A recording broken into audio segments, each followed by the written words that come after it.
Good morning, YouTube. There is another scam situation that we're having to deal with that actually this time it's not against us, but it is against one of our clients. So are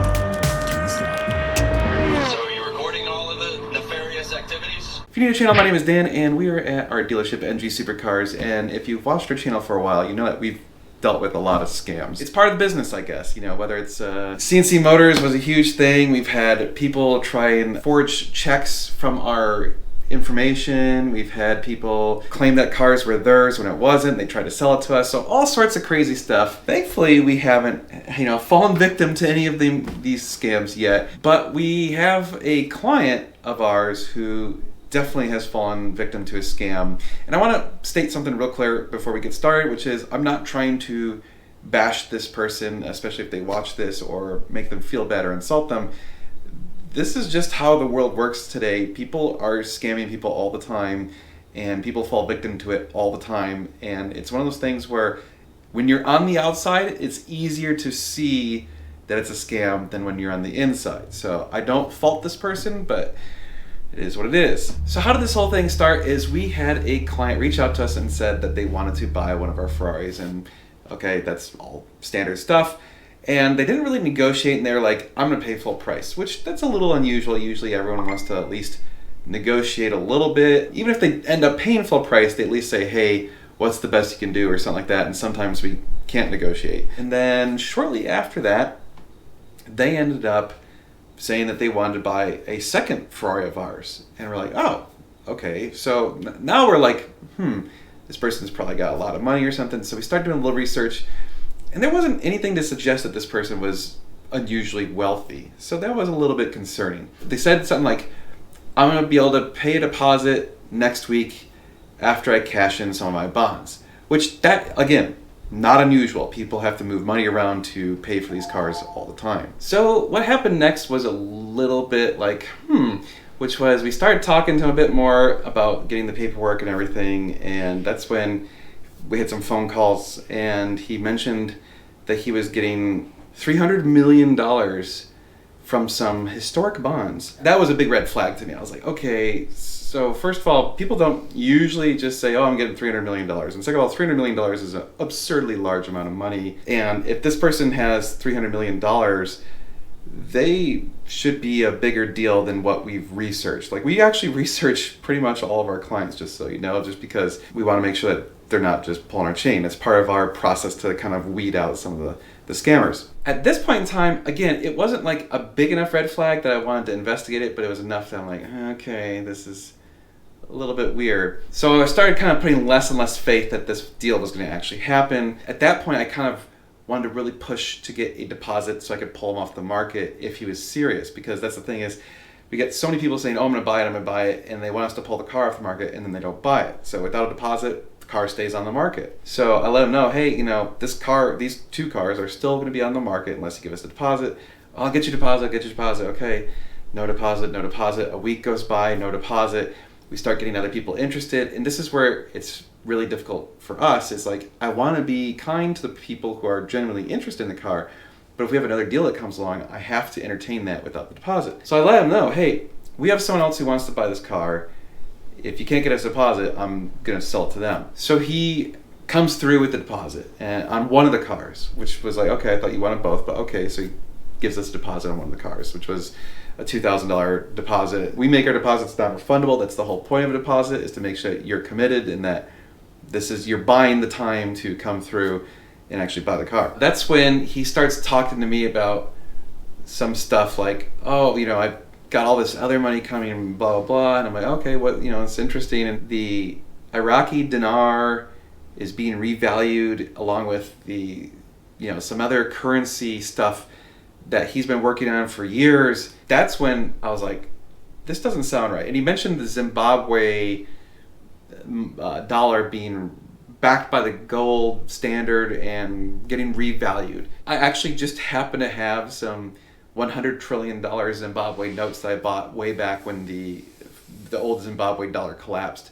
I bought them as a joke, and he was like, "Oh, those things are to be worth like hundreds of thousands of dollars." And I'm like, "No, they're pieces of paper that are, it's like, it's a joke now because they never use them, and they're not going to suddenly be worth lots of money. That whole monetary system collapsed. It's gone. So I start Googling the Zimbabwe dollar revaluation, the Iraqi dinar, and the dong, and all this stuff.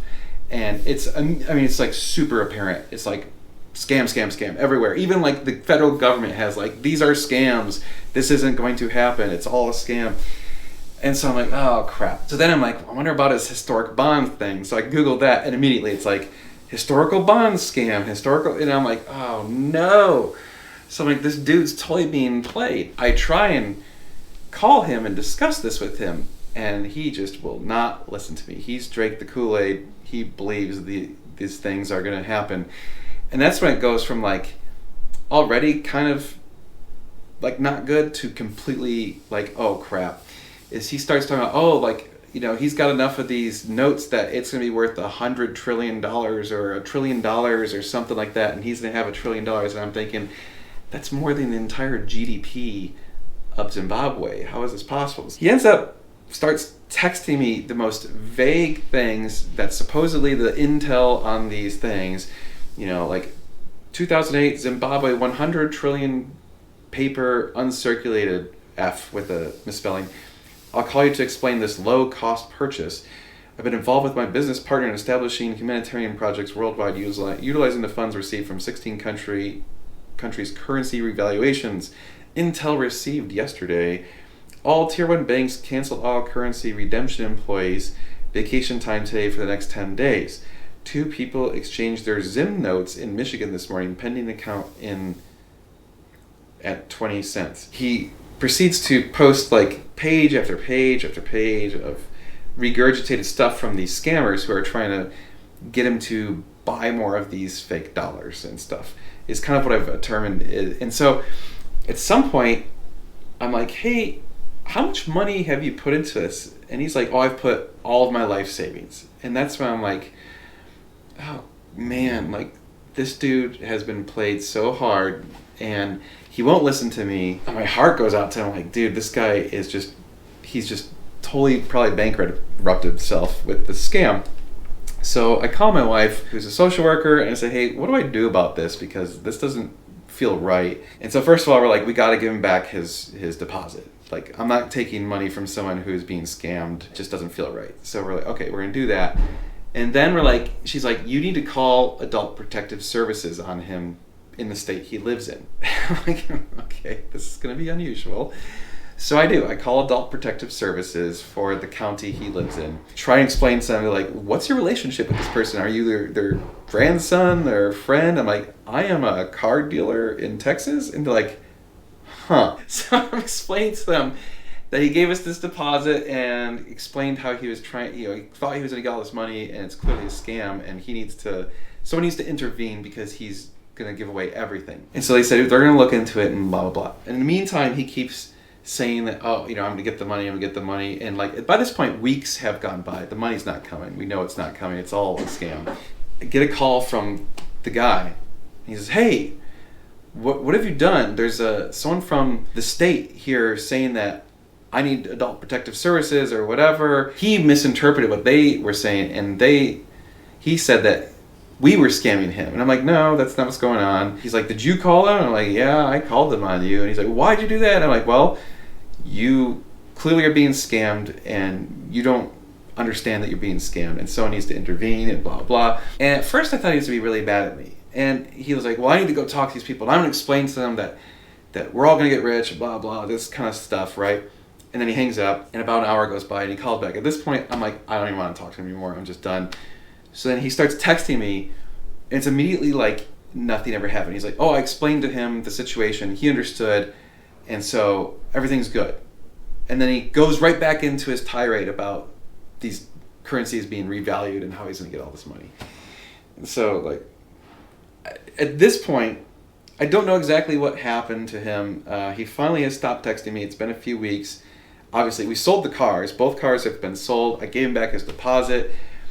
I don't know how much money he's lost in this whole thing, but I wanted you guys to be aware. If someone reaches out about historical bonds or currency revaluations from defunct currencies, you're probably getting scammed. In fact, you are. And the scammers were really smart because they timed it right with Zimbabwe releasing their new currency. This all happened just like last week, and it is backed by the gold standard. But what they would do is they'd take bits and pieces of the information that was actually true and twist it to make it look like it was something where these old Zimbabwe dollars that are worthless are somehow going to become worth something. Of course, the craziest part was this gentleman believed it so much that he's like, oh, I'm convincing everyone I know to go buy these Zimbabwe dollars and whatever. And it's funny because when I bought mine as a joke, again, back when the currency first collapsed, I think I paid like $4 or $5 and I got like 10 of them. And now they're selling for like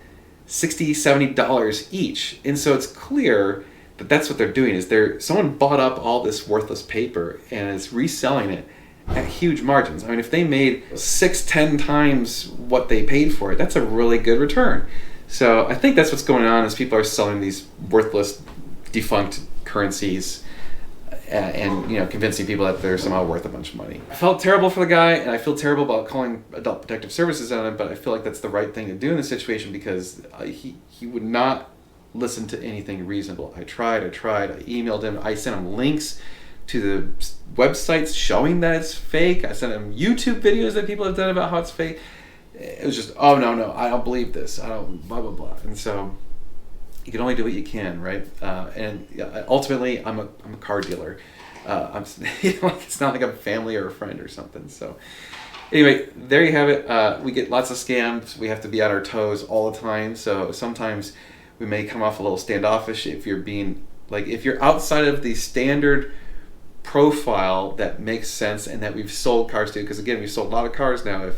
If you're outside of those bounds, we're a little bit more careful and kind of check on you a bit more and stuff. And I think that's all very reasonable, good things to do as a business person. We got some cool cars. If you guys want to see them, go check out ngsupercars.com. We sell parts and services through our website, normalguysupercar.com. Hopefully none of you fall victim to any of these scams. Please be careful out there. There's a lot of crazy crap on the internet. Do your research, do your homework, and watch yourself. We'll see you in the next video. We're going to be doing a lot of cool car stuff. You're going to want to stay tuned. It's going to be sweet.